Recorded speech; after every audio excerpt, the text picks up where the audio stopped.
Hi welcome back to my YouTube channel. ಇವತ್ತು ಬಿಸಿ ಬಿಸಿ ರೊಟ್ಟಿ ಜೊತೆಗೆ ಬೀಟ್ರೂಟ್ ಪಲ್ಯ ಹೇಗೆ ಮಾಡೋದು ಅಂತ ನೋಡ್ಕೊಂಡು ಬರೋಣ.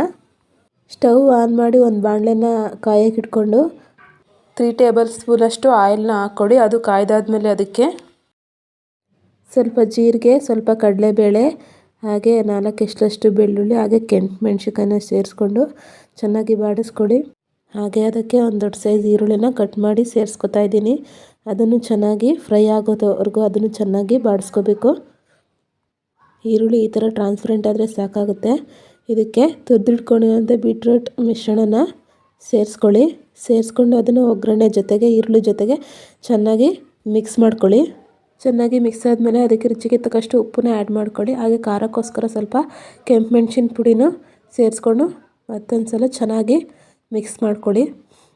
ಒಂದು ಪ್ಲೇಟ್ನ ಕ್ಲೋಸ್ ಮಾಡಿ 10 ಮಿನಿಟ್ಸು ಲೋ ಫ್ಲೇಮಲ್ಲಿ ಬೇಯೋದಕ್ಕೆ ಬಿಡಿ. ನೋಡಿ 10 ಮಿನಿಟ್ಸ್ ಆಗಿದೆ. ಈಗ ಚೆನ್ನಾಗಿ ಬೆಂದಿದೆ. ಬೀಟ್ರೂಟ್ ಪಲ್ಯ ರೆಡಿಯಾಗಿದೆ. ಹೀಗೆ ಬೇಗ ಪಲ್ಯನ ರೆಡಿ ಮಾಡ್ಕೋಬೋದು. ಇದ್ರ ಜೊತೆ ಕಾಂಬಿನೇಷನ್ ರೊಟ್ಟಿ ಮಾಡ್ಕೋಬೇಕಲ್ವ, ಅದಕ್ಕೆ ನೈಟೇ ಸ್ವಲ್ಪ ಸೊಸೈಟಿ ಅಕ್ಕಿನ ನೆನೆಸ್ಕೊಂಡು ಇಟ್ಕೊಂಡಿದ್ದೀನಿ. ನೈಟೆಲ್ಲ ನೆನೆಸಿಟ್ಟಿಟ್ಕೊಂಡಿರೋಂಥ ಅಕ್ಕಿನ ಮಿಕ್ಸರ್ ಗ್ರೈಂಡ್ಗೆ ಟ್ರಾನ್ಸ್ಫರ್ ಮಾಡ್ಕೊಂಡು ಅದಕ್ಕೆ ಸ್ವಲ್ಪ ರೈಸ್ನ ಮಿಕ್ಸ್ ಮಾಡ್ಕೊಳ್ಳಿ. ಒಂದು 2 ಸ್ಪೂನಷ್ಟು ಕ್ವಾಂಟಿಟಿ ನೋಡ್ಕೊಂಡು ಆ್ಯಡ್ ಮಾಡ್ಕೊಳ್ಳಿ. ಒಂದು 2 ಸ್ಪೂನಷ್ಟು ರೈಸ್ನ ಆ್ಯಡ್ ಮಾಡಿಕೊಂಡು ಅದಕ್ಕೆ ಸ್ವಲ್ಪ ನೀರನ್ನ ಮಿಕ್ಸ್ ಮಾಡ್ಕೊಂಡು ಎಷ್ಟು ಬೇಕು ರುಬ್ಬೋದಕ್ಕೆ ಅಷ್ಟು ನೀರನ್ನ ಮಿಕ್ಸ್ ಮಾಡಿಕೊಂಡು ಚೆನ್ನಾಗಿ ಗ್ರೈಂಡ್ ಮಾಡ್ಕೊಳ್ಳಿ. ಅದು ಸ್ವಲ್ಪ ತರಿಯಾಗಿ ಇರಬೇಕು, ಯಾಕೆಂದರೆ ರೊಟ್ಟಿ ಸ್ವಲ್ಪ ಗರಿಯಾಗಿ ಬರಬೇಕು. ಗ್ರೈಂಡ್ ಮಾಡಿರೋಂಥ ಮಿಶ್ರಣನ ಅದೇ ಪಾತ್ರೆಗೆ ಟ್ರಾನ್ಸ್ಫರ್ ಮಾಡ್ಕೊಳ್ಳಿ. ಸ್ವಲ್ಪ ಅದು ರುಚಿಗೆ ತಕ್ಕಷ್ಟು ಉಪ್ಪನ್ನ ಆ್ಯಡ್ ಮಾಡ್ಕೊಳ್ಳಿ. ಅದನ್ನು ಚೆನ್ನಾಗಿ ಮಿಕ್ಸ್ ಮಾಡ್ಕೊಳ್ಳಿ. ನೋಡಿ ಇಷ್ಟು ಕನ್ಸಿಸ್ಟೆನ್ಸಿಲಿ ಇದ್ದರೆ ಸಾಕಾಗುತ್ತೆ, ರೊಟ್ಟಿ ಚೆನ್ನಾಗಿ ಬರುತ್ತೆ. ಈಗ ಸ್ಟವ್ ಆನ್ ಮಾಡಿ ಅಂಚನ್ನ ಚೆನ್ನಾಗಿ ಕಾಯ್ದುಬಿಟ್ಟು ಅಂಚು ಕಾಯ್ದಾದ್ಮೇಲೆ ಅದನ್ನು ಈ ಮಿಶ್ರಣನ ಸೌಟಿನ ಸಹಾಯದಿಂದ ಚೆನ್ನಾಗಿ ಸ್ಪ್ರೆಡ್ ಮಾಡ್ಕೊಡಿ. ನೋಡಿ ಎಷ್ಟು ಚೆನ್ನಾಗಿ ಸ್ಪ್ರೆಡ್ ಆಗ್ತಿದೆ. ಕೈಯಲ್ಲಿ ಬಳಿಬೇಕು ಅನ್ನೋದೇ ಇರಲ್ಲ. ಇಷ್ಟು ಆರಾಮಾಗಿ ಸ್ಪ್ರೆಡ್ ಮಾಡಿಕೊಂಡು ಅದ್ರ ಮೇಲೆ ಒಂದು ಪ್ಲೇಟ್ನ ಮುಚ್ಚಿಬಿಟ್ಟು ಅದು ಚೆನ್ನಾಗಿ ಬೇಯೋದಕ್ಕೆ ಬಿಡಿ.